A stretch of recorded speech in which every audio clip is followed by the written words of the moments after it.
आप सभी छात्रों का स्वागत है। तो छात्रों, आज की इस वीडियो में हम कक्षा 12वीं जो आपका विषय अर्थशास्त्र है उसके प्री बोर्ड परीक्षा 2022 के पेपर का संपूर्ण सॉल्यूशन देखेंगे। जी हाँ छात्रों, क्वेश्चन नंबर 1 से लेकर क्वेश्चन नंबर 23 तक सभी प्रश्नों के उत्तर देखेंगे। जो आपको 22वां प्रश्न नहीं मिला है उस 22वें प्रश्न का भी उत्तर देखेंगे। तो आपको वीडियो में अंत तक बने रहना है, जिससे आपको 80 में से 80 अंक बड़े ही आराम से मिलें। तो अभी करते हैं वीडियो को स्टार्ट, ठीक है। और सारे के सारे क्वेश्चन बिल्कुल रियल है, हमने आपकी गाइड से ही निकाले हैं। तो आप बिना किसी डाउट के साथ इन सारे के सारे क्वेश्चन के उत्तर को लिख सकते हो। पहला प्रश्न है आपका सही विकल्प में, वो है छात्रों व्यष्टि अर्थशास्त्र के अंतर्गत निम्न में से किसका अध्ययन किया जाता है ना। तो आपको जो व्यष्टि अर्थशास्त्र है उसमें हम व्यक्तिगत इकाई का अध्ययन करते हैं। तो आपको उत्तर लिख देना है पहले में व्यक्तिगत इकाई। दूसरा प्रश्न है छात्रों इसके बाद आपका, वो है उदासीनता वक्र होता है तो आ और बा दोनों में होता है, जो कि आपके ऑप्शन पे है। तीसरा प्रश्न है आपका, जब कुल उपयोगिता अधिकतम होती है तथा सीमांत उपयोगिता होती है तो यहाँ पर हमारा शून्य होता है मान। क्या होता है मान? शून्य होता है। आपको उत्तर लिखना तीसरे में शून्य। चौथा है आपका स्थानापन्न वस्तुएं हैं तो स्थानापन्न है तो स्थानापन्न वस्तुएं इनमें से कोई नहीं है। पांचवा है उत्पादन फलन में उत्पादन किसका फलन है तो उत्पत्ति के साधनों पर। छठवां प्रश्न है आपका, अल्पकालीन उत्पादन फलन की क्या व्याख्या निम्नलिखित में से किस नियम द्वारा की जाती है। तो देखो, परिवर्तनशील अनुपातों के नियम द्वारा की जाती है। आपको उत्तर लिख देना है परिवर्तनशील अनुपातों का नियम। इसके बाद छात्रों आपका प्रश्न क्रमांक 2 आता है। इसमें आपको पहला खाली स्थान जो है यहाँ पर आपको दीर्घ लिखना है। दीर्घ अवधि में स्थिर लागत नहीं होती। दूसरे में आपको लिखना है औसत लागत वर्ग का आकार वक्र का आकार यू अक्षर जैसा होता है। तीसरे में आपका उत्तर आएगा उत्पादन की प्रति इकाई लागत को औसत कहते हैं। पूर्ण उपयोगिता में विक्रेता कम कीमत में वस्तुएं बेचते हैं। पांचवा उत्तर लिखना है आपको, कृषि वस्तुओं के लिए कीमत निम्नतम सीमा को निम्नतम निर्धारित कीमत कहा जाता है। क्या लिखोगे पांचवा में? निम्नतम निर्धारित कीमत कहा जाता है। छठवें में आपका उत्तर क्या आएगा? तो छठवा है आपका मजदूरी तय। फिर आपका छठवां प्रश्न है, मजदूरी तथा श्रम की पूर्ति के बीच खालिस्तान संबंध होता है। तो यहाँ पर छात्र हम लिखना भूल गए, आपको यहाँ पर लिखना है एन संबंध होता है। क्या? Capital N. कौन संबंध होता है? एन संबंध होता है। सातवां प्रश्न है, कम कीमत पर पूर्ति स्टॉक को खालिस्तान होती है तो कम कीमत पूर्ति स्टॉक से कम होती है। यहाँ पर खालिस्तान में कम भरना है, ठीक है। इसके बाद छात्रों आपका प्रश्न क्रमांक 3 आता है, वो सही जोड़ी मिलाइए। तो आपको यहाँ पर जो साम्य कीमत है, साम्य कीमत को मांग की पूर्ति से मिला देना है। औसत संप्राप्ति को कुल समाप्ति मात्रा से मिला देना है। कार्य स्वांगी संप्राप्ति तो आपको कुल संप्राप्ति को मात्रा मल्टीप्लाई कीमत से मिला देना है। द्वि अधिकार को आपको विक्रेता से मिला देना है। समष्टि अर्थशास्त्र का क्षेत्र व्यापक होगा और मैक्रो को आपको आय तथा रोजगार सिद्धांत से मिला देना है। ओके छात्रों, इसके बाद आपका प्रश्न क्रमांक 4 आता है, एक शब्द में उत्तर दो। तो आपका पहला प्रश्न है, जीएनपी का पूरा नाम लिखिए। ग्रॉस नेशनल प्रोडक्ट, यानी कि हिंदी में इसे हम सकल राष्ट्रीय उत्पाद भी कहते हैं, ये आपका फुल फॉर्म हो जाएगा। सेकेंड है, जीडीपी का पूरा नाम या पूरा रूप लिखिए। तो आपको लिखना है ग्रॉस डोमेस्टिक प्रोडक्ट, कोष्टक में सरल घरेलू उत्पाद। फिर आपका तीसरा प्रश्न है, पीएनबी का पूर्ण रूप लिखिए। तो पीएनबी का पूर्ण रूप क्या हो जाएगा आपका? Punjab national bank. चौथा है, आरबीआई का पूर्ण रूप लिखिए।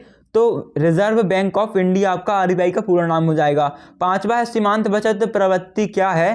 तो आपको तो लिखना है आय में परिवर्तन के कारण बचत में परिवर्तन के अनुपात को सीमांत बचत प्रवृत्ति कहते हैं, ठीक है। फिर आपका छठवां प्रश्न है, वो है सीमांत उपयोग प्रवृत्ति क्या है?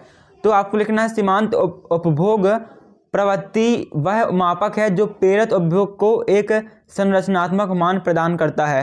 फिर आपका छठवां प्रश्न 7वां है, बंद अर्थव्यवस्था किसे कहते हैं? तो ऐसी अभिव्यक्तियों जिनमें अंतर्राष्ट्रीय व्यापार व्यवस्था में किसी अंतर्राष्ट्रीय पूंजी का हस्तक्षेप ना हो बंद अर्थव्यवस्था कहलाती है, ठीक है। ये आपका 7th का उत्तर हो जाएगा।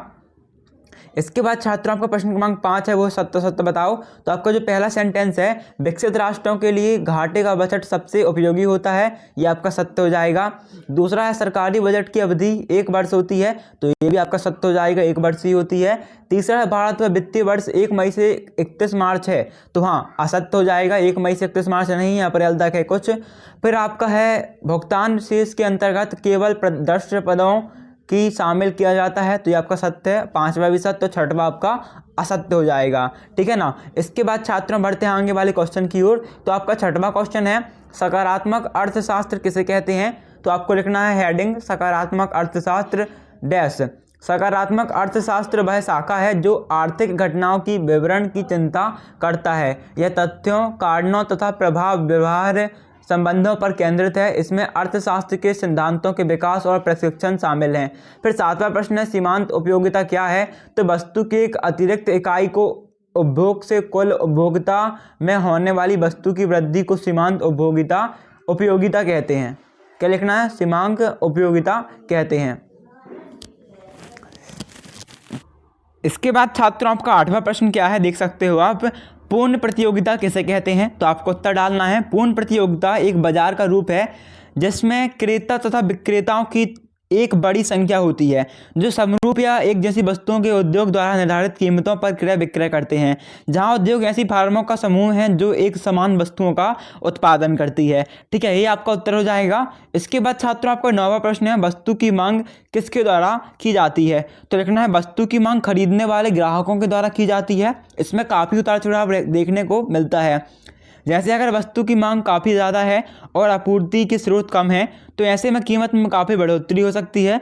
वहीं अगर वस्तु की मांग कम है और स्रोत काफ़ी है तो वस्तु की कीमत में कटौती हो सकती है। कई बार विपणन संयंत्रों के द्वारा भी वस्तु की मांग की जा सकती है और हमें मालूम नहीं पड़ता, चाहे उस चीज़ की हमें ज़रूरत ही क्यों ना हो। तो ऐसी स्थिति में विज्ञापनदाताओं द्वारा भी वस्तुओं की मांग को बढ़ाने की जिम्मेदारी है। इसके बाद छात्रों आपका जो अगला प्रश्न आता है वो है 10वां, अल्पाधिकार किसे कहते हैं? तो आपको उत्तर लिखना है, हेडिंग डालनी है सबसे पहले अल्पाधिकार डैश। अल्पाधिकार बाजार की ऐसी अवस्था को कहा जाता है जिसमें किसी वस्तु के बहुत कम विक्रेता होते हैं और प्रत्येक विक्रेता पूर्ति व मूल्य पर समुचित प्रभाव रखता है। 11वां प्रश्न है पूंजीवाद अर्थव्यवस्था। पूंजीवादी अर्थव्यवस्था की दो विशेषताएं लिखिए। तो आपको हेडिंग डालनी है पूंजीवादी अर्थव्यवस्था और पहली विशेषता लिखना आप निजी संपत्ति की और दूसरा डालना पॉइंट आर्थिक संपत्ति का। ठीक है, इसके बाद छात्रों आपका 12वां प्रश्न है प्रति व्यक्ति आय किसे कहते हैं? तो हेडिंग डालिएगा ब्लैक पेन से प्रति व्यक्ति आय डैश। किसी एक वर्ष में देश की राष्ट्रीय आय में उस वर्ष में देश की जनसंख्या का भाग देने पर प्राप्त मान को प्रति व्यक्ति आय कहते हैं। प्रति व्यक्ति आय बराबर राष्ट्रीय आय बटे जनसंख्या होता है। इसके बाद आपका जो अगला प्रश्न आता है वो है 13वां, बैंक किसे कहते हैं? तो हेडिंग डालना बैंक एक ऐसी संख्या है या एक लिख सकते हैं ऐसी संस्था है। ठीक है, यहाँ पर एक संस्था है। ठीक है, देखो यहाँ पर संख्या नहीं लिखो छात्रों, थोड़ी आपको मतलब मिसप्रिंट दिख सकता है, यहाँ पर संस्था लिखा है था। ठीक है, था लगाना यहाँ पर। तो बैंक एक ऐसी संस्था है जो ऋण की सुरक्षा को ध्यान में रखते हुए ऐसे व्यक्तियों को उधार देती है जिन्हें उनकी आवश्यकता पड़ती है। ठीक है, और जिसके पास व्यक्तियों द्वारा अपनी अतिरिक्त राशि जमा की जाती है। 14वां प्रश्न है बजट का अर्थ लिखिए। तो उत्तर डालना बजट शब्द की व्युत्पत्ति फ्रेंच शब्द बटुआ से हुई है जिसका अर्थ है एक छोटे चमड़े का थैला अथवा बटुआ है जिसके सरकार आय को व्यय का ब्यौरा होता है। फिर 15वां प्रश्न है आपका विदेशी विनिमय दर किसे कहते हैं? तो उत्तर डालना विनिमय दर एक देश की मुद्रा की एक इकाई के बदले में दूसरे देश की मुद्रा की कितनी इकाइयाँ मिल सकती हैं उसकी माप है। 16वां प्रश्न है आपका व्यष्टि अर्थव्यवस्था के 3 विशेषताएं लिखिए। तो हेडिंग डालना व्यष्टि अर्थशास्त्र की विशेषताएं या आपका अर्थशास्त्र है। ठीक है, तो पहला पॉइंट डालना व्यक्तिगत इकाइयों का अध्ययन, दूसरा सूक्ष्म चरों का अध्ययन, तीसरा व्यक्तिगत मूल्य का निर्धारण। इसके बाद आपका जो इसमें जो पॉइंट लिखे आपने 3, इन पॉइंट का आपको वर्णन भी करना है। तो पहले व्यक्तिगत इकाइयों का अध्ययन के आप में एक पैराग्राफ लिखना। तो पॉइंट डालना फर्स्ट और डालना व्यष्टि अर्थशास्त्र की यह व्यक्तिगत इकाइयों का अध्ययन करती है। व्यष्टि अर्थव्यवस्था व्यक्तिगत इकाइयों का व्यक्तित्व समस्याओं का अध्ययन करते हैं, समस्त अर्थव्यवस्था के विश्लेषण के अध्ययन में सहायता करते हैं। दूसरा पॉइंट डालना सूक्ष्म चरों का अध्ययन। तो सूक्ष्म अर्थव्यवस्था की दूसरी विशेषता के रूप में यह छोटे छोटे चरों का अध्ययन करती है, इन चरों का प्रभाव कम होता है। तीसरा पॉइंट डालिएगा व्यक्तिगत मूल्य निर्धारण वैशिष्ट अर्थशास्त्र की दूसरी व्यष्टि अर्थशास्त्र की विशेषता के रूप में यह छोटे छोटे कीमत सिद्धांत अथवा इसके अंतर्गत वस्तु की मांग और पूर्ति की घटनाओं का अध्ययन किया जाता है। 17वां पॉइंट डालना है आपको। इसके बाद पूर्ति का नियम लिखिए। तो हेडिंग डालिएगा पूर्ति का नियम डैश। इस नियम में कीमत और पूर्ति का धनात्मक संबंध होता है। जब किसी वस्तु की कीमत बढ़ती है तो पूर्ति भी बढ़ जाती है और यदि वस्तु की कीमत घटेगी तो पूर्ति भी घट जाएगी। यदि कीमत और पूर्ति में सीधा संबंध होता है, जबकि कीमत और मांग में विपरीत संबंध होता है। ये आपके 7वें का उत्तर हो जाएगा, आपको सेम टू सेम उतार लेना है। इसके बाद आपका 18वां प्रश्न है, प्रत्याशित निवेश किसे कहते हैं? तो उत्तर डालना प्रत्याशित अथवा इच्छित निवेश वह निवेश है जो निवेशकर्ता किसी विशेष उद्देश्य की प्राप्ति के लिए आय तथा रोजगार के विभिन्न स्तरों पर करने की इच्छा रखते हैं। यथार्थ अथवा वास्तविक निवेश वह निवेश है जो निवेशकर्ताओं किसी विशेष उद्देश्य की प्राप्ति के लिए आय तथा रोजगार के विभिन्न स्तर पर वास्तव में करते हैं। 19वां प्रश्न आपका, सरकारी बजट की कोई 3 उद्देश्य लिखिए। तो हेडिंग डालना संसाधनों का आवंटन। एक बार बाहरी शक्तियां संसाधनों की कुशलता आवंटन में विफल रहती हैं, सरकार बजट के माध्यम से राष्ट्र के संसाधनों को सामूहिक व आर्थिक हितों के अनुरूप पुनः आवंटित करने का प्रयास करती हैं। दूसरा पॉइंट आपको डालना है, आय एवं संपत्ति का पुनः वितरण। सरकार बजट के माध्यम से देश में आय एवं संपत्ति की विशेषताओं को कम करने के लिए अनेक वितरण का प्रयास करती है। फिर तीसरा पॉइंट डालना आर्थिक स्थिरता और डैश करके लिखना सरकारी बजट का एक उद्देश्य देश को आर्थिक स्थिरता बनाए रखना भी है। सरकार मूल्यों में उतार चढ़ाव रोकने और अर्थव्यवस्था में आय व रोजगार के ऊंचे स्तर से प्राप्त करने के उद्देश्य से कार्य करती है। बजट सरकार के हल में एक महत्वपूर्ण उपकरण है। मंदी के दिनों में घाटे का बजट तथा तेजी के दिनों में बजट अपना कार्य की कीमत स्थिरता के उद्देश्य की प्राप्ति की जा सकती है। 20वां प्रश्न है आपका, मांग की लोच को प्रभावित करने वाले तत्वों को लिखिए। तो उत्तर डालना मांग की खोज को प्रभावित करने वाले तत्व। पहला लिखना वस्तु का स्वभाव, वस्तु का प्रयोग। तीसरा लिखना स्थानापन्न वस्तुओं का उपलब्धता। चौथा धन का वितरण और 5वां समय का प्रभाव। फिर आपको पहला पॉइंट डालना है वस्तु का स्वभाव। डैश करके आप लिखना किसी वस्तु की मांग को प्रभावित करने वाला सबसे प्रमुख तत्व उसकी कीमत होती है। वस्तु की कीमत में परिवर्तन हो सकता है। दूसरा पॉइंट डालना वस्तु का प्रयोग। डैश करके लिखना जिन वस्तुओं का प्रयोग अनेक कार्यों में किया जा सकता है उनकी मांग की लोच अधिक लोचदार होती है। तीसरा पॉइंट लिखना आप स्थानापन्न वस्तु की उपलब्धता। तो किसी वस्तु के बदले में दूसरे प्रकार की वस्तु का प्रयोग किया जा सकता है, तो ऐसी वस्तु की मांग अधिक लोचदार होती है, स्थानापन्न वस्तु होती हैं। इसके बाद आपको 4th पॉइंट लिखना है, वो है धन का वितरण। तो जिस मांग में धन का वितरण समान होता है वह मांग अधिक लोचदार होती है। इसका कारण यह है कि आय का वितरण समान होने के कारण सभी लोगों की वस्तुओं को खरीदने की क्षमता एक समान होती है। फिर आपका जो इसमें नेक्स्ट क्वेश्चन आता है 21वां क्वेश्चन, वो है स्थिर तथा परिवर्तनशील लागत में अंतर लिखिए। तो हेडिंग डालना और यहाँ पर लिखना स्थिर लागत और सेकेंड कॉलम में लिखना परिवर्तन लागत। आपको स्थिर लागत में पहला पॉइंट लिखना है स्थिर लागत का संबंध स्थिर साधनों से होता है, और परिवर्तन लागत में पॉइंट लिखना है इसका संबंध परिवर्तनशील लागत साधनों में होता है। स्थिर लागत में आपका दूसरा पॉइंट आएगा, स्थिर लागतों पर उत्पादन की मात्रा का कोई प्रभाव नहीं पड़ता और परिवर्तनशील लागत पर उत्पादन की मात्रा का प्रभाव पड़ता है। फिर आपको यहाँ पर स्थिर लागत में तीसरा पॉइंट लिखना है उत्पादन बंद करने पर भी स्थिर लागत शून्य नहीं होती, और परिवर्तन लागत में लिखना है उत्पादन बंद कर देने पर यह शून्य हो जाता है। ठीक है, और चौथा पॉइंट आपके सामने है उत्पादन की मात्रा में वृद्धि के साथ घटती है, एक लागत प्रारंभ में घटती है और एक सीमा के बाद बढ़ने लगती है। यह आपका उत्तर हो जाएगा। फिर आपका 22वां प्रश्न जो है छात्र, आपको बहुत टाइम से नहीं मिल रहा होगा इसका आंसर। देखो हमने 22वें का अथवा का आंसर ले आया है, तो अभी आपको इस आंसर के लिए तो वीडियो कभी कभी लाइक कर देना है, चैनल को सब्सक्राइब करके अपने दोस्तों के साथ इस वीडियो को शेयर भी कर देना है। ठीक है, इस क्वेश्चन के आंसर के लिए तो आपको उत्तर डालना है छात्रों जीडीपी बराबर, जीडीपी का सूत्र क्या होता है, consumption plus investment plus government service. तो जीडीपी बराबर हमारी जो कंजप्शन है अथवा वाली मतलब जो खपत है अथवा वाले क्वेश्चन पे वो है 10,000 की, इन्वेस्टमेंट है 600 प्लस 2,000 की, और जो गवर्नमेंट सर्विस की चार्ज है वो है 6,000 के।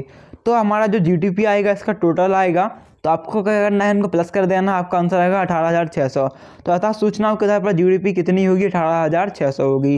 फिर आपका जो 23वां प्रश्न आता है केंद्रीय बैंक के कोई 4 कार्यों का वर्णन कीजिए।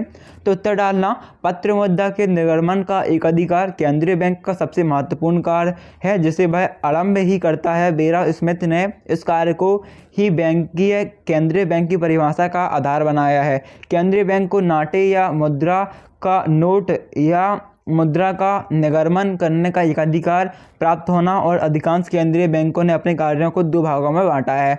फिर दूसरा पॉइंट आपको लिखना है सरकार का बैंकर एजेंट व सलाहकार। सरकारी बैंकर के रूप में केंद्रीय बैंक सरकार को वही सेवाएं प्रदान करता है जो जनता को साधारण बैंकों से प्राप्त होती हैं। यह सरकारी विभागों के खाते रखता है। तीसरा पॉइंट आपको लिखना है वाणिज्य बैंकों के नकद कोषों का संरक्षक। यहाँ पर आपको लिखना है केंद्रीय बैंक बैंकों का बैंक होता है, अर्थात इसका अन्य बैंकों के साथ संबंध लगभग वैसा ही होता है जैसे उनका अपने ग्राहकों के साथ होता है। फिर आपको नेक्स्ट पॉइंट लिखना है चौथा, धन का वितरण। तो यहाँ पर आप लिखना, जिस समाज में धन का वितरण समान होता है वह भाग अधिक लोचदार होता है। इसके कारण यह है कि आय का वितरण समान होने के कारण सभी लोगों में वस्तुओं को खरीदने की क्षमता एक समान होती है। ठीक है, तो छात्रों यही आपके सभी प्रश्नों के उत्तर। आई होप आपको अभी वीडियो अच्छी लगी होगी। तो अभी आपको वीडियो अच्छी लगती है तो वीडियो को लाइक करना, चैनल को सब्सक्राइब करना और वीडियो को अपने दोस्तों के साथ शेयर भी कर देना। अभी मिलते हैं अगली वीडियो में, जब तक के लिए thanks for watching and keep support.